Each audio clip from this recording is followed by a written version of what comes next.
చేరవచ్చిన వారికి వందనములు. మరి దేవుని యొక్క కృపను బట్టి మనం ఇలాగా చక్కగా పాటలతో దేవుని స్తుతించుకోగలిగాం. ఇది దేవుని కృప మన పట్ల. చాలామంది దేవుణ్ణి ఆరాధించుకోవడానికి అవకాశాలు లేక ఇబ్బంది పడుతున్నారు. మనకి దేవుడు చక్కని అవకాశం ఇచ్చాడు. ఈరోజు మనిషి ఎన్ని ప్రయత్నాలు ఎన్ని పనులు చేసుకుంటే ఎంత బిజీగా ఉన్నా దేవుణ్ణి ఆరాధించుకునే సమయం కేటాయించకపోతే ప్రయోజనం లేదని నేను అంటాను. ఎందుకంటే దేవుణ్ణి ఆరాధించలేనప్పుడు మనిషి జీవితం సమయం ఎన్ని చోట్ల గడిపినా కూడా అదంతా కూడా దేవుణ్ణి ఆరాధించడం కన్నా అది గొప్పది కాదు. కాబట్టి దేవుడు అందుకే మనకి ప్రతి ఆదివారం చక్కగా ఇలా చేరి వచ్చి దేవుని సన్నిధిలో ఇలా పాటలతో దేవుని బిడ్డలతో కలిసి ఆరాధించుకునే భాగ్యం మనకిచ్చాడు. అది నిజంగా దేవుని గొప్ప విషయం. ఈ విలువను తెలిసిన వాళ్ళు నిజంగా దేవుని సన్నిధిలో అయ్యో నేను ఉండాలి, దేవుని సన్నిధి మిస్ అవ్వకూడదు అని ఉంటారు. క్యాజువల్గా తీసుకునే వాళ్ళు పర్వాలేదులే, ఈ సండే కాకపోతే నెక్స్ట్ సండే వెళ్ళొచ్చు, లేకపోతే వాక్యం చెప్పేటప్పుడు వెళ్ళొచ్చు అన్నట్లుగా వెళ్తుంటారు. లేదంటే కొంతమంది కొన్ని సంఘాల్లో చివరి ప్రార్థనకు అందుకుంటూ ఉంటారు. ఏంటంటే కనీసం అట్లా చివరి ప్రార్థన కన్నా ఉన్నాను కదా అన్నట్లుగా ఉంటారు. అది చాలా దేవుణ్ణి అగౌరవపరిచిన విధానం. నేటి వాక్యం కొరకు మనం కీర్తనల గ్రంథంలో 84వ కీర్తనలో మనకి బాగా పరిచయమైనటువంటి వాక్యాన్ని చదువుకుందాం. కీర్తనలు 84. కీర్తనలు 84.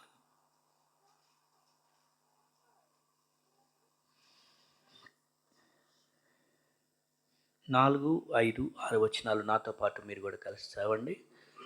84వ కీర్తన 4, 5, 6, 84 సాంగ్ 4, 5, 6. నీ మందిరమునందు నివసించువారు ధన్యులు, వారు నిత్యము నిన్ను స్తుతించుదురు. నీ వలన బలమునందు మనుష్యులు ధన్యులు, యాత్ర చేయు మార్గములు వారికి అతి ప్రియములు. వారు బాకాలోయలో బడి వెళ్ళుచు దాన్ని జలమయముగా చేయుదురు. తొలకరి వాన దానిని దీవెనలతో కప్పును. 7 కూడా, వారు నానాటికి బలాభివృద్ధి నొందుచు ప్రయాణము చేయుదురు. వారిలో ప్రతివాడును సీయోనులో దేవుని సన్నిధిని కనబడను. దేవుని యొక్క వాక్యము మనకి దేవునికరంగా ఉండునుగాక. చదవబడినటువంటి భాగంలో ధన్యులైనటువంటి మనుషుల గురించి రాసింది. దేవుడు తన ప్రజలను, తన బిడ్డలను ధన్యులుగా ఉంచాలనేదే దేవుని యొక్క ఉద్దేశం, దేవుని యొక్క కోరిక. మనుషులంగా మనం కూడా ధన్యులుగా ఉండాలనే కోరుకుంటాం, ధన్యుడిగా ఉండాలనే కోరుకుంటాం. అయితే ధన్యత అన్నప్పుడు వివిధ రకాల ధన్యతల గురించి మనిషి ఆలోచన చేస్తాడు. బాగా డబ్బులుంటే ధన్యత అని, బాగా చదువుకుంటే ధన్యత అని, బాగా ఇంకేదన్నా పేరు ప్రఖ్యాతి ఉంటే ధన్యత అని, లేకపోతే ఇంకేదన్నా బాగా పేరున్న ఉద్యోగం ఉంటే ధన్యత అని, ఇలా మనిషి ఎన్నెన్నో ఆలోచన చేస్తాడు. కానీ ధన్యత అన్నప్పుడు బైబిల్ ఏం చెప్తుంది, దేవుడు ఏమి విధానంలో ధన్యతను గురించి మనకు తెలియజేస్తున్నాడు. దేవుని యొక్క దృష్టితో చూసినప్పుడు ఏం ధన్యత అనేది అది స్థిరంగా ఉండేది. ఎందుకంటే లోకంలో డబ్బుని బట్టి వచ్చే ధన్యత కానీ, విద్యను బట్టి వచ్చే ధన్యత కానీ, వేరే ప్రఖ్యాతులను బట్టి వేరే వాటిని బట్టి వచ్చే ధన్యత అది స్థిరంగా ఉండేది కాదు. కానీ దేవుని ద్వారా కలిగే ధన్యత అనేది చాలా గొప్ప విషయం. అందుకనే ధన్యత, దేవుడు ధన్యుడు చేయాలనేది మనుషుల్ని దేవుడు కోరుకుంటున్నాడు. అయితే దానికి కొన్ని కండిషన్స్ కూడా ఉంటాయి. దేవుడు కూడా మనకి కొన్ని నియమాలు కూడా పెడతాడు. దేవుడు కృపగలవాడు. ఆ కృపచేత ఆ నియమాలు పాటిస్తే మనల్ని ఆ కృపామయుడైన దేవుడు తన కృపచేత ధన్యుడిగా చేస్తాడు.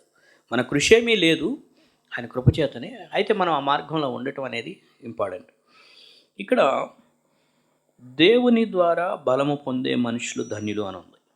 అదే కదా ఇక్కడ రాస్తుంది, నీ వలన బలం నందు మనుషులు ధన్యులు. దేవుని ద్వారా మనుషులు బలం పొందటం. ఏమి ద్వారా మనుషులు బలం పొందుతున్నారు ఈ రోజుల్లో అంటే, లోకమైతే అనేక రకాలుగా ఇట్లాగా బలం వస్తుంది, నీకు బలం అని. అంటే శరీర బలం గురించే కాదు మాట్లాడేది మనం. శరీర బలం అంటే సరే, తీసుకునే ఆహార పదార్థాలు ఏ బలం ఏ బలహీనం అది వేరే విషయం. జీవితంలో జీవించే జీవిత విధాన బలం ఏంటి, అది మన మనసుకు సంబంధించింది, మన హృదయానికి సంబంధించింది, మన ఆలోచన విధానానికి. సో ఆ విషయంలో ఏంటి ధన్యత, ఏంటి దేవుని ద్వారా బలం పొందుకున్నప్పుడు, వారు దేవుని ద్వారా బలం పొందుకోవడం ఉన్నప్పుడు దేవునిలో నుండి వచ్చే శక్తిని స్వీకరించుకోవడం. ఇప్పుడు కరెంటు, ఈ బల్బు వెలుగుతుంది అంటే ఆ యొక్క కరెంటు స్తంభం దగ్గర నుంచి వస్తున్నటువంటి వైర్ ద్వారా వస్తున్న ఆ యొక్క విద్యుత్తు ఈ బల్బు దాకా వస్తుంది కాబట్టి మనకు అది లైట్గా వెలుగుచు ఇక్కడున్న ఈ గదిలో మనకు వెలుగునిస్తుంది. అట్లాగే దేవుని వలన మనుషులు ధన్యత శక్తి పొందుకుంటే అది మనిషికి ధన్యత అన్నమాట.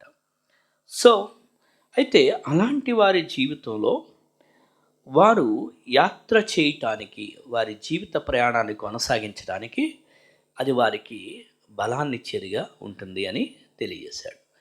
ప్రయాణం చేస్తూ ఉండే మనిషికి బలం అవసరం కదా. పని చేస్తూ ఉన్న వారికి ఎంత బలం అవసరమో ప్రయాణం చేస్తూ ఉండే వ్యక్తికి కూడా బలం అవసరం. ఈ ప్రయాణం, జీవితం అనేది ఒక యాత్ర. మనం యాత్రికులము, పరదేశులమై ఉన్నామని బైబిల్ గ్రంథం చెప్పింది. ఎందుకంటే ఈ లోకం మనది కాదు. ఒకరోజు నీ లోకాన్ని విడిచిపెట్టాల్సిందే. 60 ఏళ్ళు బ్రతికినా, 70 ఏళ్ళు బ్రతికినా, 100 ఏళ్ళు బ్రతికినా లోకాన్ని అయితే విడిచిపెట్టక తప్పదు. వెళ్ళే ముందు మనం ఏమి తీసుకొని వెళ్ళం కూడా, ఎంత పెట్టుకున్నా కూడా. బట్ అయితే ఈ లోకం అనేటువంటి యాత్రలో, ఈ కొనసాగింపులో మనం కంటిన్యూగా కొనసాగుతున్నప్పుడు మన శక్తి అనేది అవసరం, బలం అనేది అవసరం. అందుకే ఆయన అంటున్నాడు, బలము పొందుకుంటారు మీరు, నా వలన పొందుకుంటారని చెప్తూ ఈ ప్రయాణ మార్గాన్ని గురించి కూడా వర్ణించారు. ఇక్కడ 6వ వచనంలో ఏమన్నారంటే, వారు బాకాలోయలో పడి వెళ్ళుచు అన్నారు. అంటే ప్రయాణం చేసేటప్పుడు మనకి రోడ్డు అనేది ఒకటే రకంగా ఉండదు కదా, వివిధ రకాలుగా ఉంటుంది. కొన్ని చోట్ల పచ్చని చెట్లతో కనపడుతున్నటువంటి దారి ఉంటుంది, కొన్ని చోట్ల ఎండిపోయిన స్థలాలుగా ఉంటాయి, కొన్ని చోట్ల గరుకులు రాళ్ళుతో ఉన్న దారి ఉంటుంది, కొన్ని చోట్ల మంచిగా ఉన్న రోడ్డు ఉంటుంది, కొన్ని చోట్ల ముళ్ళతొప్పులు లాంటి రోడ్లు ఉంటాయి. అలాగే సేమ్ లైఫ్లో కూడా, జీవితంలో కూడా యాత్ర చేసే ప్రయాణంలో పరిస్థితులు అనేటువంటివి విభిన్నమైనటువంటి కోణాల్లో, విభిన్నమైన పద్ధతిలో ఉంటాయి. సో ఇక్కడ వర్ణించిన విధానం ఏంటి అంటే, లోయను గురించి మాట్లాడారు. వారు బాకా లోయలో బడి వెళ్ళుచు అన్నారు. లోయ అనే మాట వాడారు. లోయ అనేటువంటి పదానికి మనం సాదృశ్య భావాన్ని, దాంట్లో ఉన్న భావాన్ని, అర్థాన్ని తీసుకున్నప్పుడు లోయ అనేటువంటిది మన జీవితంలో ఒక దీన పరిస్థితిని తెలియజేసేటువంటిది. కొండలనేవి, పర్వతాలనేవి ఎత్తుగా ఉంటాయి కదా, లోయలనేవి క్రిందగా ఉంటాయి, లోతుగా ఉంటాయి. సో దీన పరిస్థితిని, ఆ యొక్క తగ్గింపులో ఉన్న స్వభావాన్ని, తక్కువ స్థాయిలో ఉండే విధానాన్ని తెలియజేసేది లోయ అనుభవం. కొండల అనుభవం, పర్వతాల అనుభవం అన్నప్పుడేమో బాగా గెలిచి, లేకపోతే బాగా ఉన్నతంగా ఉన్నట్లుగా, మంచి స్థాయిలో ఉన్నట్లుగా కనపడే ఆ స్థాయిలు అవి. లోయ అనుభవం అన్నప్పుడు దీనావస్థలోకి వెళ్ళిన విధానాన్ని తెలియజేస్తుంది. సో వారు లోయలో పడి వెళ్ళుచు కూడా అంటే అలాంటి పరిస్థితిలో, చాలా దీనమైన పరిస్థితిలో నుంచి వెళ్తూ కూడా అనే మాట అక్కడ అర్థం. అక్కడ కూడా దేవుడు ఏమిస్తానన్నాడు? దేవుడు తన బలాన్ని ఇస్తాడు, ఆయన దీవెనలతో ఇచ్చే దేవుడు. అయితే కొన్ని లోయలు ఉన్నాయి, కొన్ని పరిస్థితుల్లో, కొన్ని లోయల్లో దేవుడే తీసుకెళ్తాడు. ఆ లోయలు ఎందుకు తీసుకెళ్తాడు? ఎందుకు అనంటే బైబిల్లో వివిధ రకాలైన అనుభవాలు మనకు నేర్పించాడు. ఏంటి అంటే, ఏది ఆశీర్వాదకరమైన లోయ, ఏది కాదు అన్నప్పుడు కొన్ని లోయల అనుభవాలు మనం బైబిల్లో చూస్తే, ద్వితీయోపదేశకాండంలో 1వ అధ్యాయంలో 24-25 వచనాలు ఒకసారి చదువుదాం. ద్వితీయోపదేశకాండం 1వ అధ్యాయం 24-25 చదవండి.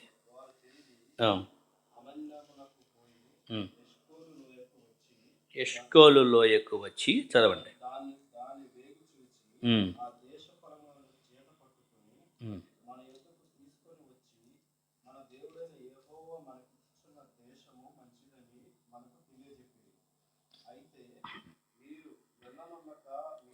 చాలు. ఇక్కడ గతంలో జరిగిన సంఘటన గురించి ఇక్కడ మళ్ళీ ఆ సంఘటనను జ్ఞాపకం చేస్తున్నారు ఈ వచనాల్లో. ఏంటి గతంలో జరిగిన సంఘటన ఏంటంటే, ఇక్కడ చెప్తున్నాడు, ఏం తెలియజేస్తానంటే,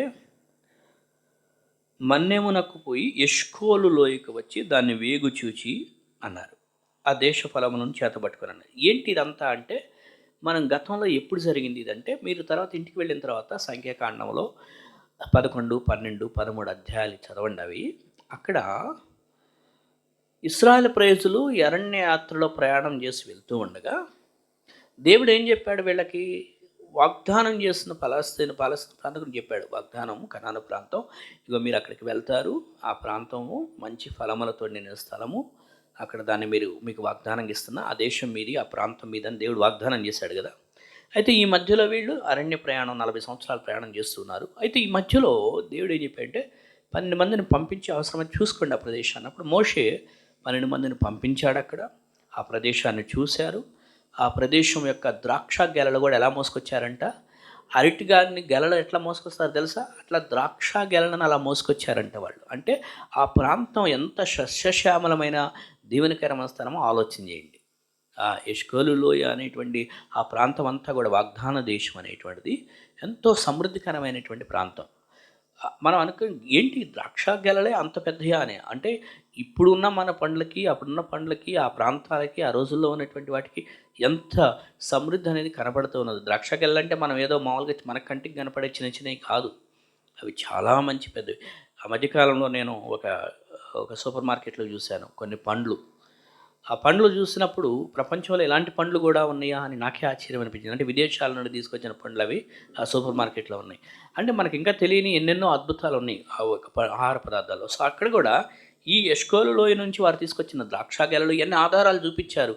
ఆ ప్రాంతం ఎంత అద్భుతమైన ప్రాంతము, అక్కడికి వెళ్తాము మనం, దేవుడు మనల్ని అక్కడికి నడిపిస్తున్నాడని వీళ్ళు సమాచారం తెస్తే, కానీ వాళ్ళు ఏం చేశారు, ఆ అధ్యాయాల్లో మనం చూస్తే అమ్మో అక్కడ పెద్ద పెద్ద అనాకీలు ఉన్నారు, వాళ్ళని మనం జయించలేము, మనం వెళ్ళలేమని వాళ్ళు నిర్ణయం అనేటువంటిది సరైన నిర్ణయం తీసుకోకుండా భయభ్రాంతులకు గురయ్యారు. దేవుని మీద అపనమ్మకం చూపించారు. దేవుడు మనల్ని అక్కడికి నడిపిస్తాడు అనేటువంటి విశ్వాసం లేకుండా వారి నిర్ణయం ప్రజలని భయపెట్టే విధానంలో, అనుమానం తెప్పించే విధానంలో ఉంది. సో ఆ విధంగా వెళ్ళి వచ్చిన వారిలో 10 మంది వారు చెప్పిన మాటలను బట్టి ప్రజల నిర్ణయాలు మారిపోయినాయి. సో ఎష్కోలు లోయ అనేటువంటిది, ఇక్కడ ఎష్కోలు లోయ గురించి మాట్లాడారు.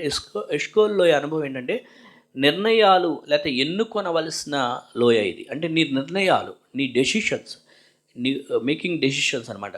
డెసిషన్ మేకింగ్ వ్యాలీ ఇది. అంటే నీ నిర్ణయించుకోవలసిన అనుభవం ఇది. దేవుడు చూపిస్తున్న నిర్ణయాల వైపు నువ్వు నిర్ణయించుకుంటున్నావా, లేకపోతే నీ మనసుకు తోచిన నిర్ణయాలు, డెసిషన్స్ నువ్వు తీసుకుంటున్నావా, ఏది నువ్వు చూస్ చేసుకుంటున్నావు? దేవుడు చెప్పాడు, నీ ఎదుట జీవం ఉంది, మరణం ఉంది, నీ ఎదుట చీకటి ఉంది, వెలుగు ఉంది. సో ఏది నువ్వు ఎటువైపు డెసిషన్ తీసుకుంటున్నావు?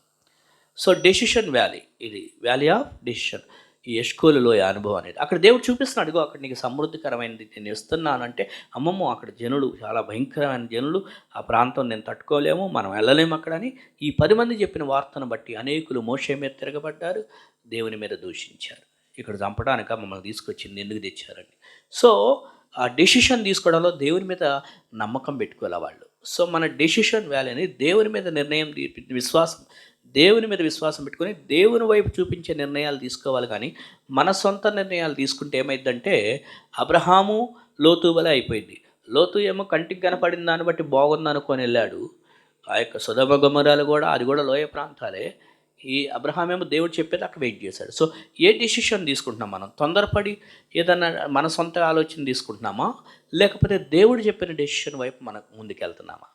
సో మన వ్యాలీ, ఈ డెసిషన్ అనేటువంటి నిర్ణయం తీసుకునేటువంటి అనుభవంలో ఎలాంటి నిర్ణయాలు తీసుకుంటున్నాం, అది మనం పరీక్షించుకోవాలి. మరొక వ్యాలీ గురించి కూడా ఆలోచన చేస్తే యెహోషువ 7వ అధ్యాయం, యెహోషువ చాప్టర్ 7, యెహోషువ 7వ అధ్యాయము 24 నుంచి 26 వరకు. యెహోషువ 7వ అధ్యాయం 24 నుంచి 26 వరకు.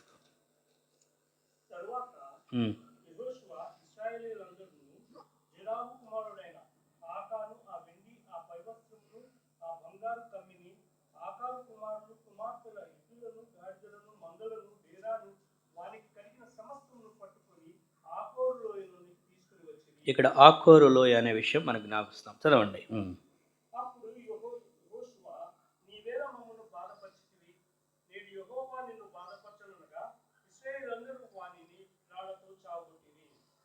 చదవండి.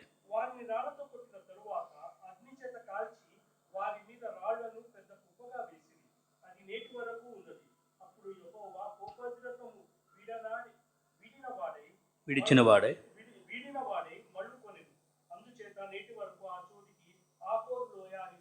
చాలు. ఇక్కడ లోయలో ఆకోరు లోయ అనే పేరు ఉంది. ఇక్కడ ఈ ఆకోరు లోయ అనుభవం ఏంటి అంటే పనిష్మెంట్ అన్నమాట. ఇది ఎందుకు పనిష్మెంట్ అంటే, ఈ శిక్ష ఏంటంటే, ఇంతకుముందు జరిగిన సంఘటన ఏంటి అంటే ఇక్కడ యెరికో పట్టణం మీదకి ఇశ్రాయేలు ప్రజలు యెహోషువ సైన్యం యుద్ధానికి వెళ్ళారు. దేవుడు చెప్పాడు ముందుగానే వాళ్ళకి. యెహోషువ కూడా సైన్యానికి చెప్పాడు. ఏమనంటే, అక్కడ అన్నిటినీ కూడా మీరు కాల్చివేసేయాలి. వాటినేది కూడా మీరు మీకోసం తీసుకోకూడదు అని చెప్తే, ఆకాన్ అనే వ్యక్తి ఏం చేశాడంటే, అక్కడ ఉన్నటువంటి వెండిని, కొన్ని రకాలైనటువంటి విలువైన వస్త్రాలను, బంగారు కమ్మిని, ఇలాంటి వాటిని కొన్ని తెచ్చుకున్నాడు. దేవుడు వాటిని దహించి వేసేయండంటే ఈయన మనసంతా, ఈయన హృదయం అంతా వాటిని చూడగానే అబ్బా బంగారం, అబ్బా వెండి, అబ్బా విలువైన వస్త్రాలు అని చెప్పి వాటిని దొంగతనం చేసుకొచ్చుకొని డేరాలో దాచుకున్నాడు. ఆ మధ్య నేను పేపర్లో ఒకటి చదివా. ఏం జరిగిందంటే, ఒక చోట భయంకరమైన భూకంపం వస్తే జనాలంతా పాపం మా వాళ్ళు ఎక్కడున్నారని ఎత్తుక్కుంటుంటే, కొందరు మాత్రం వెళ్ళి ఈ దొరికిన బంగారం, దొరికినటువంటి ఇట్లాంటి వాటిని తెచ్చుకున్నారంట. తర్వాత పోలీసు వాళ్ళని పట్టుకొని మళ్ళీ కొంత రికవర్ చేశారు. దొంగలు కూడా ఉంటారండి ఆ టైంలో. అట్లాగే ట్రైన్లో ఒకసారి ట్రైన్ యాక్సిడెంట్ అయితే కూడా పాపం అందరు రక్షించే పనిలో ఉంటే, కొందరు మాత్రం ఎక్కడ ఎవరి మెడలో ఏం బంగారం దొరికిద్దని అవి చూసుకుంటా ఉన్నారంట. సో కొందరు ఇట్లా ఆకాను కూడా, మీరు వెళ్ళండి, యుద్ధం చేయండి, ఆ యెరికో అదంతా శాపగ్రస్తమైనది, ఆ శాపగ్రస్తమైన దాంట్లో నుంచి మీకోసం మీరేం తెచ్చుకోవద్దు అంటే, ఆకాన్ ఏం చేశాడంటే ఆ శాపగ్రస్తమైనటువంటి పదం పక్కన పెట్టి, వెండి, బంగారం, పైవస్త్రం, బాబా ఎంత విలువైన వాటిని ఆశపడి తెచ్చుకున్నాడు. దేవుడు వేటిని దహించమంటున్నాడు మన జీవితంలో. లోకంలో ఉన్న వాటిని చూసి దురాశ పడితే, ఇదిగో ఆకోరు లోయ అనుభవం ఆకానికి ఎదురైంది కదా, మనకు కూడా అది ఎదురైంది. డబ్బే సర్వస్వం అనుకొని, బంగారమే సర్వస్వం అనుకొని, ఏదో ఒక ప్రెస్టైజు, అదే ఈయన ఏం చేశాడు ఆకాను ఎవరో తెలియదులే, నాకేమింత మంచిగా తెచ్చుకొని దాచిపెట్టుకుందామని ఆ ముందు అధ్యాయం చదివితే మీకు అర్థమైంది. తెచ్చుకొని దాచిపెట్టుకున్నాడు. కానీ ఏమైంది ఇప్పుడు? భయంకరమైన శిక్ష వచ్చింది. రాళ్లతో కొట్టి కుప్ప వేశారు. ఆకోరు లోయగా మన జీవితాల్లో దేవుణ్ణి సంతోషపెట్టే వాటి కోసం మనం ఎదుగుతున్నామా, లేకపోతే ఈ హృదయము తపన పడేటువంటి ఈ లోకంలో అవన్నీ ఒక రోజున కరిగిపోయేవి ఉండేవి కాదు. వాటి కోసం ఏదో పరుగులు తీస్తూ అదేదో సంపాదించుకొని దాచిపెట్టుకోవాలని చూస్తే, ఆ దాచిపెట్టుకున్నటువంటి దాంతోపాటు మన ప్రాణాలు పోతున్నాయి. అదే ఇక్కడ ఏమైంది, ఆకాను వెళ్ళి పాపం చేసినందుకు గాను వాళ్ళ ఇంట్లో ఫ్యామిలీ మొత్తానికి చుట్టుకుంది. ఆకాను వెళ్ళి పాపం చేసినందుకు గాను, ఆకాను తెచ్చి దాచిపెట్టినందుకు గాను, అదే కదా ఇక్కడ రాస్తుంది, ఆకాను కుమారులను, కుమార్తెలను, ఎద్దులను కూడా, అంటే వాటికున్న పశువులు పాపం, ఎద్దులు, గాడిదలు, మంద అన్నీ పట్టుకొని ఆకూరలని డేరా కూడా, ఎందుకంటే ఆ డేరాలో దాచిపెట్టారుగా, ఆ వస్తువు దేంట్లో అయితే దాచిపెట్టారో ఆ వస్తువును కూడా తీసుకొచ్చి మొత్తాన్ని ఇక్కడ పనిష్మెంట్ ఇచ్చారు. మనకు కూడా ఏదైతే మనం దేవునికి ఇష్టం లేని దాన్ని ఇష్టపడి మనం అది వద్దయ్యా దేవుడు నీకు అది దాన్ని జీవితంలో దహించి వేసేయాలి, దాన్ని వదిలించుకోవద్దు, దాన్ని వద్దు అని వదిలించుకోవాలి అంటే, మనం దాన్నే ఎవరు చూడలేదులే అని దాచిపెట్టుకున్నట్టుకంటే హృదయంలో దానికి స్థానం ఇచ్చామనుకోండి, దానికి సంబంధించినటువంటి ప్రతి వాటిని దేవుడు పనిష్మెంట్ ఇస్తాడు, అదేదైనా కూడా. సో మన ఇంట్లో అట్లాంటివి ఏమన్నా దాచిపెట్టుకొని ఉన్నామా, దేవుడికి ఇష్టం లేనివి మన ఇంట్లో, అంటే హృదయంలో కూడా. మన హృదయంలో దేవునికి ఇష్టం లేని వాటిని ఒకవేళ తెచ్చుకొని దాచిపెట్టుకుంటే, దేవుడు కోరుకోవట్లేదు అనుకున్నప్పుడు అది దాన్ని దహించేసే వద్దు అని అంటే, దాన్నే మనం దాచిపెట్టుకుంటే అది మనకి రాళ్ళు రువి కొట్టి చంపే పరిస్థితి తీసుకొస్తుంది. సో ఇలాంటి లోయ అనుభవం మనకు వద్దు, ఇలాంటి పరిస్థితి అట్లాంటి వద్దు. అంటే దేవునికి ఇష్టం లేని దాన్ని వదిలిపెట్టేయటం మంచిది. దేవుడు వాటిని వదిలిపెట్టమన్నాడా, వదిలేసాయి. ఆ బంగారం చూసి ఆశపడొద్దు, వెండిని చూసి ఆశపడొద్దు, విలువైన వస్త్రాలను చూసి ఆశపడొద్దు. అవన్నీ అనవసరంగా ఇంట్లో తనతో పాటు తన భార్య, పిల్లలు, కుమారులు, కుమార్తెలు అందరికీ నాశనం వచ్చింది. ఎందుకు మన కుటుంబాన్ని మనం ప్రమాదంలో పెట్టుకోవాలి, అది మనం అర్థం చేసుకోవాలి. సో ఆకోరు లోయ పనిష్మెంట్కి సంబంధించింది కాబట్టి అలాంటి లోయ మనకొద్దు, అలాంటి లోయ అనుభవం మనకొద్దు. అది తప్పించుకోవాలంటే దేవుని దగ్గర క్షమాపణ అడగాలి. అయ్యా, ఎందుకంటే యేసు రక్తము ప్రతి పాపము నుంచి కూడా కడిగి శుద్ధీకరించేది. మనం మన పాపములను ఒప్పుకొని నెడల ఆయన నమ్మదగిన వాడు, ఆయన క్షమించేది. అఫ్కోర్స్ అప్పుడంటే పనిష్మెంట్ ఇమీడియట్ పనిష్మెంట్. ఎవరైనా తప్పు చేశారా, ధర్మశాస్త్ర కాలం కాబట్టి అది ఆ రోజుల్లో వెంటనే పనిష్మెంట్, రాళ్ళు రోగొట్టి.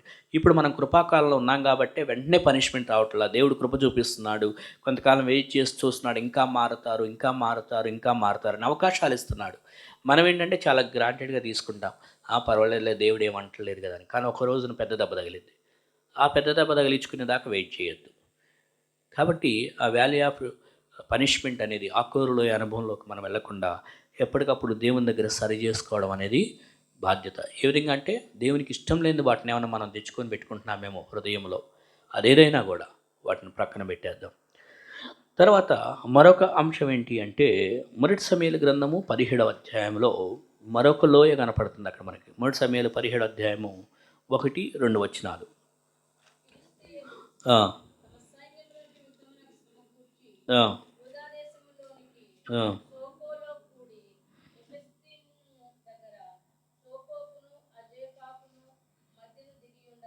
ఉమ్, ఉమ్. ఏలా లోయలో దిగి ఆ, చాలండి. సో ఇక్కడ ఏలా లోయ అని ఉంది. ఈ ఏలా లోయ అనుభవం ఏంటి అంటే ఇక్కడ ఇది యుద్ధ లోయ. యుద్ధ లోయ. మన జీవితంలో కూడా పోరాటములు, యుద్ధములు అనేవి ఉన్నాయి. ఆ రోజుల్లో అంటే వాళ్ళకి ఇట్లాగా ఫిలిస్తీన్లు అనే శత్రువులు, ఐగుప్తీయులు అనే శత్రువులు, ఇలాగ డిఫరెంట్ విభిన్నమైన శత్రువులు. మనకి ఇప్పుడు మనం నిజంగానే ఈ కర్రలు, ఖడ్గాలు తీసుకెళ్ళి, కత్తులు తీసుకెళ్ళి ఎవరి మీదో మనుషుల మీద యుద్ధం చేయాలనేది కాదు. కానీ మనం ఇప్పుడు ఆత్మీయమైనటువంటి యుద్ధ భూమిలో ఉన్నాం. మనకి సాతానుడు శత్రువు అయి ఉన్నాడు. సాతానుడు అనేక రకాలైనటువంటి విషయాలు పెట్టిస్తున్నాడు మనకి కూడా యుద్ధంలో ఉన్నాం మనం. ఆ విషయం మర్చిపోకూడదు. క్రీస్తు యేసు యొక్క మంచి సైనికుల వలె పోరాడు అని బైబిల్లో ఉంది. మనం పోరాడాలి. అయితే మనకున్నటువంటి ఆయుధాలు ఏంటి అంటే ఎఫెసీయులకు రాసిన పత్రిక 6వ అధ్యాయంలో మీరు తర్వాత చదవండి, నోట్ చేసుకొని. ఎఫెసీ 6వ అధ్యాయంలో 10వ వచనం నుంచి 18వ వచనం వరకు మన ఆయుధాలు ఏంటో అక్కడ రాస్తుంది. ఎందుకంటే మనం కూడా యుద్ధ లోయలో ఉంటాం కొన్ని సందర్భాల్లో. యుద్ధం జరిగే లోయ ఇది ఏలా లోయ. ఏలా లోయ అన్నప్పుడు ఇది అనుభవం ఏంటి అంటే ఏలా లోయ అన్నప్పుడు పోరాటములు లేదా యుద్ధములు లోయ అనుభవం. అక్కడ దేవుడిచ్చు సర్వాంగ కవచమును ధరించుకుని అని చెప్పి 6 రకాలైనటువంటి ఆత్మీయ ఆయుధాలు చెప్పారనమాట. ఎఫెసీ 6వ అధ్యాయం 10-18 వరకు. అవి మన ఆయుధాలు. ఆయుధాలు ధరించుకొని మనం పోరాటం చేయాలి. విశ్వాసము అనే డాలు, ఆత్మ అనే ఖడ్గము, వాక్యము, అలాగే సువార్త, రక్షణ అనే శిరస్త్రాణము, సమాధానం అనే సిద్ధ మనసు, అవన్నీ కూడా ఆ సర్వాంగ కవచం అనే ఆయుధాలుగా ఆ ఎఫెసీ 6వ అధ్యాయంలో 10-18 వరకు చెప్పబడ్డాయి. సో ఇవి మన ఆయుధాలు. మనం కూడా యుద్ధంలో ఉంటాం, యుద్ధ భూమిలో ఉంటాం. అనేక పోరాటాలు అంటే ఎరుటి వాళ్ళతో వెళ్ళి గొడవపడమని కాదు దీని అర్థం. ఈ రోజుల్లో క్రైస్తవులు కూడా నువ్వెంతంటే నువ్వంత అన్నట్టు అట్లా కాకుండా మన యుద్ధం, మన పోరాటాలు ఏంటంటే ఆత్మీయ యుద్ధాలు. మన మనసంతా కూడా పోరాటాలతో నింబడి ఉంటుంది. ఆత్మీయ సాతానుడు అనేక రకాలైన తలంపులు పెట్టేసి, చిందరవందర చేసి, కలవరం పెట్టేసి, మనకు అసలు నెమ్మది లేకుండా చేసి, చికాకుగా అసలు ఒక ఏదో లోపల పోరాటం, చాలా పెద్ద పోరాటం. మన యుద్ధ భూమి ఏంటంటే మన మనస్సే, మన మైండ్నే బ్యాటిల్ ఫీల్డ్గా అంటే యుద్ధ భూమిలాగా ఉంటుంది. ఈ మనసులో జరిగే పోరాటం అంతెంత కాదు. ఈ ఏలా లోయలో దావీదు అద్భుతంగా గెలిచాడు. మిగిలిన వాళ్ళు సైనికులు అయ్యిండి కూడా వాళ్ళు గెలవలేకపోయారు. కానీ దావీదు మాత్రం ఆ ఏలా లోయలో విజయాన్ని తీసుకొచ్చాడు. సో మనము కూడా ఈ యొక్క స్పిరిచువల్ లైఫ్, ఆత్మీయ జీవితంలో సాతానుడి ద్వారా అనేక పోరాటాల్లో మనం యుద్ధాల్లో ఉంటాం. దేవుని పిల్లలంగా క్రీస్తు యేసు యొక్క మంచి సైనికుని వలె మనం పోరాడవలసి ఉందంటే దాని అర్థం ఏంటంటే మనకు ఎదురయ్యే ఆత్మ సంబంధమైన పోరాటాలు కానీ ఇవి భూ సంబంధమైనవి కాదు. ఎవరితోనూ మనుషులతో గొడవ పడేది కాదు. ఇది మన ఆత్మలోనే, మన మనస్సులోనే అనేక రకాలైనటువంటి పోరాటాలు జరుగుతూ ఉంటాయి. మన హృదయంలో అనేక విషయాలు మనకి తలంపులు వస్తుంది.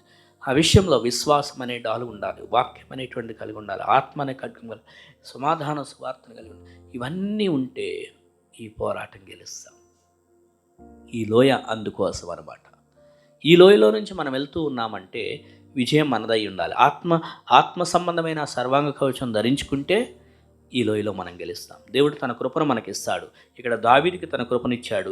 దావీదే పెద్ద సైనికుడేం కాదు, కానీ దావీదు గెలిచే సందర్భాన్ని ఈ మొదటి సమూయేలు 17వ అధ్యాయంలో మనం చూస్తాం. ఈ అధ్యాయం చదివితే మిగిలిన సైనికులు గెలవలేకపోయారు, కానీ ఈయన గెలిచాడు. కారణం దేవుని ద్వారా అతడు పొందుకున్నటువంటి ఆ యొక్క గొప్ప దీవెన అన్నమాట. మన జీవితంలో మనము కూడా దేవుని యందు నేర్చుకున్న దేవుడిచ్చే సర్వాంగ కవచం ధరించుకుంటే ఈ యుద్ధ పోరాటం, ఈ వ్యాలీలో, ఈ ఏలా లోయలో యుద్ధంలో గెలిచే వ్యక్తులుగా మనం ఉంటాం. ఇక మరొక లోయను గురించి కూడా చూద్దాం. 23వ కీర్తన 4వ వచనం. 23వ కీర్తన 4వ వచనం. ఉమ్, ఉమ్, భయపడను అన్నాడు. ఇక్కడ మన తెలుగు బైబిల్లో గాఢాంధకారపు లోయ అనే పదం వాడారు. ఇంగ్లీష్ బైబిల్లో the valley of shadow of death అన్న, అంటే మరణపుకు సంబంధించిన లోయ అనే పదం కూడా వచ్చింది అక్కడ. అంటే మరణము సంభవించేలాంటి లోయ అది. గాఢాంధకారం అన్నప్పుడు ఈ రెండు అర్థాలు కూడా దానికి అట్లా వర్తిస్తాయి అన్నమాట. ఈ పరిస్థితి అంతా అంధకారం అయిపోయి ఇక నాకు చావే ఉంది, ఇంకేమీ లేదని కొందరు అంటారే, అలాంటి పరిస్థితుల్లో ఆ లోయలో కూడా మనం భయపడిన అవసరంలా. అలాంటి పరిస్థితుల్లో, అలాంటి లోయ, అలాంటి దుఃఖకరమైన పరిస్థితుల్లో, అలాంటి వేదనకరమైన పరిస్థితుల్లో భక్తుడు అంటున్నాడు, గాఢాంధకారపు లోయలో నేను సంచరించినను ఏ అపాయమునకు నేను భయపడను అన్నాడు. సో అలాంటి లోయల్లో నుంచి వెళ్ళాలి ప్రతి ఒక్కరం కూడా. ఎందుకు ఇలాంటి పరిస్థితి వచ్చింది అని భయపడతాం, బాధపడుతున్నాము. కానీ దేవుడు అంటాడు, భయపడకు, నేనున్నానంటాడు. ఆయన నిన్నెన్నడు విడువడు, ఎడబాయి. సో అలాంటి పరిస్థితులు వచ్చిన, అలాంటి లోయల్లో నుంచి వెళ్తున్నా భయపడద్దు. ఎందుకంటే మనం దేవుని ద్వారా బలం పొందుకునే మనుషులం. వారు నానాటికి బలాభివృద్ధి నొందుచు అన్నది మనం ఇందాక 84వ కీర్తనలో చదివినప్పుడు. సో అంతకంతకు మనల్ని బలపరుస్తూ ఈ లోయలో నుంచి దేవుడు తీసుకెళ్తాడు. లోయల్లో నుంచి, లోయల అనుభవాలు, కష్టాలు, వేదనలు, దుఃఖంలోంచి వెళ్తున్నప్పుడు భయపడొద్దు. దేవుడు నా పక్షంగా ఉన్నాడు, నన్ను తన యాత్రా జీవితంలో నన్ను నడిపిస్తాడు అని ధైర్యంగా ఉండాలి. ఎష్కోలులోకి వెళ్ళడానికి వీళ్ళు నిర్ణయించుకోలేదు, వద్దు మాకు అక్కడికి మేము వెళ్ళాం, అమ్మో అక్కడ వాళ్ళని చూస్తే మాకు భయం వేస్తుంది అని. అక్కడ వీళ్ళు ఆ 10 మంది చెప్పిన వార్తను బట్టి ఇశ్రాయేల్ ప్రజలందరూ అడ్డగించారు. అందుకే వాళ్ళు ఎవరిని దేవుడు తీసుకెళ్ళిన ఆ తర్వాత తరాన్ని దేవుడు ఆ యొక్క ఎష్కోలులోయను అనుభవించి సంతోషంగా అనుభవించట్లేదు. ఎవరైతే అవిశ్వాసకరంగా ఉంటారో వాళ్ళు దేవుని వాగ్దానాన్ని పొందుకోలేరు. ఎవరైతే విశ్వాసం కలిగిన వారు ఉంటే వాళ్ళు దేవుని వాగ్దాన ఫలాన్ని అనుభవించగలుగుతారు. కాబట్టి ఎలాంటి నిర్ణయం, నువ్వు ఎష్కోల్ అనే లోయలో ఉన్నావు, నిర్ణయం ఏ విధంగా తీసుకుంటున్నాం. అలాగే ఆకోరు లోయ అంటే పనిష్మెంట్ లోయలోకి వెళ్ళే సందర్భం వద్దు నీకు, మనకొద్దు. దేవుని మాట విందాం. దేవుడు ఏం వద్దన్నాడో మన జీవితాల్లో దాన్ని వదిలిపెట్టేద్దాం. దేవుడు ఏం కలిగి ఉండమన్నాడో వాటిని పొందుకున్నాం. అలాగే ఏలా లోయ అంటే పోరాటం అనే లోయ, యుద్ధభూమి, అలాంటి దగ్గర కూడా దేవుని మీద ఆధారపడదాం. దేవుడు మనల్ని బలపరుస్తాడు. క్రీస్తు యొక్క సైనికుడిగా మనం నిలబడదాం. అలాగే valley of shadow of death అంటే మరణ అంధకారపు లోయలు, అక్కడ కూడా భయపడద్దు, దేవుడు నీతో కూడా ఉంటాడు. కాబట్టి దేవుడు, బైబిల్లో ఒక మాట ఉంది, మొదటి రాజుల గ్రంథం 20వ అధ్యాయంలో 28, 29 వచనాల్లో అద్భుతమైన మాట అది. మొదటి రాజులు 20వ అధ్యాయం. అక్కడ సిరియన్లు ఇశ్రాయేలు రాజులకి వ్యతిరేకంగా వస్తున్న సందర్భం. ఆ టైంలో ప్రవక్త వచ్చి ఏం చెప్పాడో చూడండి. మొదటి రాజులు 20వ అధ్యాయం 28, 29 వచనాలు.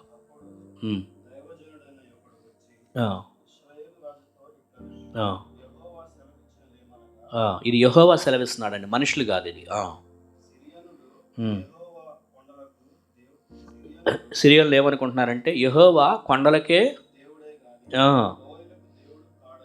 సిరియన్లు అట్లా అనుకుంటున్నారు. ఆ, ఆ,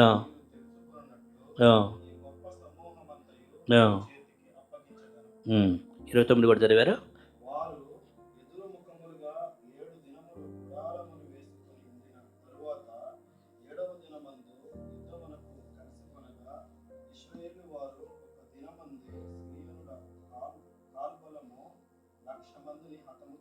చాలు.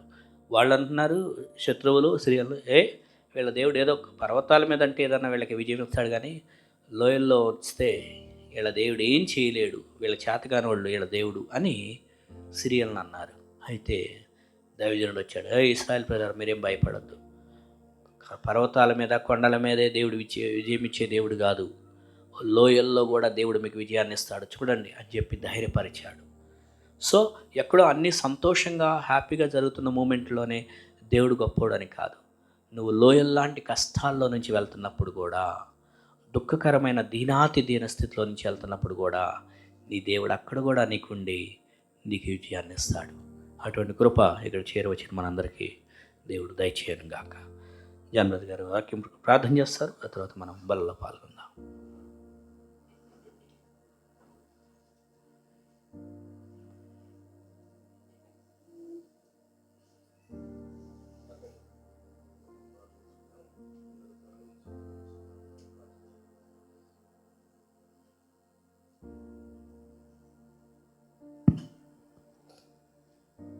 పరిశుద్ధుడా, ప్రేమమయుడా, నీ యొక్క పరిశుద్ధమైన నామానికి ఎనలేని స్తుతులు స్తోత్రాలు తండ్రి.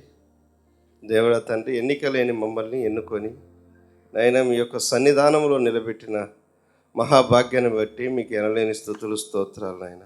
ఎంతోమందికి నాయన మీ వాక్యం వినే భాగ్యం, మిమ్మల్ని ఆరాధించే భాగ్యము నాయన ఎంతోమంది కోల్పోయి ఉంటున్నారు నాయన. దేవుడా తండ్రి, అలాంటి వారి సంఖ్యలో మమ్మల్ని చేర్చకుండా దేవుడా తండ్రి, మీ వాక్యం వినే భాగ్యాన్ని, మిమ్మల్ని ఆరాధించే భాగ్యాన్ని మాకు దయచేసినందుకు మీకు వందనాలు, స్తుతులు, స్తోత్రాలు. నిజమే తండ్రి, విన్న వాక్యము నాయన ఎంతో లోతైనది, ఎంతో నాయన శక్తివంతమైనది తండ్రి. నిజమే తండ్రి, మేము ఏ లోయలో ఉన్నామో నాయన మేము తెలుసుకునేలాగున మీరు మమ్మల్ని నాయన ఉత్తేజపరిచిన విధానాన్ని బట్టి మీకు వందనాలు. మేము బలహీనులం కాకుండా నాయన దేవుడా తండ్రి, ఆకోరు రోయ వలె యుద్ధంలో పోరాడి నిలిచే వారముగా దేవుడా తండ్రి, మీ యొక్క సైన్యముగా మేము ఈ భూమి మీద ఉండులాగున కృపను దయచేయండి నాయన. మేము ఏ లోయలో ఉన్నా కూడా నాయన దేవుడా తండ్రి, మేము మమ్మల్ని లేవనెత్తి నాయన మమ్మల్ని స్థిరపరిచి బలపరిచే దేవుడు అని మేము నమ్ముతున్నాం. దేవుడా తండ్రి, ఈ లోకం అంతా ఒకటైనప్పటికీ దేవుడా తండ్రి, మీ యొక్క సైన్యముగా మేము నిలబడి నాయన మేము సువార్త ప్రకటించే బిడ్డలుగా ఎల్లప్పుడూ నాయన ఈ భూమి మీద మా ఆయుష్ ఉన్నంత వరకు దేవుడా తండ్రి మీకు సాక్షులుగా మేము ఉండులాగిన కృపను దయచేయమని వేడుకుంటున్నాం. దేవుడా తండ్రి, మీ సన్నిధిని నాయన దీవించండి నాయన. ఇంకా నాయన మీ యొక్క సన్నిధిలో వాక్యం నాయన ఇంకా విస్తరింపబడి నాయన ఇంకా అనేక మంది నాయన ఈ సంఘానికి వచ్చులాగున దేవుడా తండ్రి, మీ యొక్క సంఘాన్ని ఎక్కడైతే ఏర్పాటు చేయాలని మీరు నాయన తలంచి ఉన్నారో నాయన, ఆ స్థలాన్ని మాకు త్వరగా నాయన మీరు ఏర్పరిచి దేవుడా తండ్రి, మీ వాక్యము నాయన బలంగా వాడబడలాగిన కృపను దయచేయమని దేవుడా తండ్రి, విన్న వాక్యము ఆయన విత్తబడింది నాయన దేవుడా తండ్రి, అది ఫలించి అభివృద్ధి చెందులాగిన కృపను దయచేస్తారని నమ్ముతూ నజరేయుడైన యేసుక్రీస్తు వారి పరిశుద్ధమైన నామంలో బతిములాడి వేడుకుంటూ ముగించుకుంటున్నాను పరమ తండ్రి. ఆమేన్.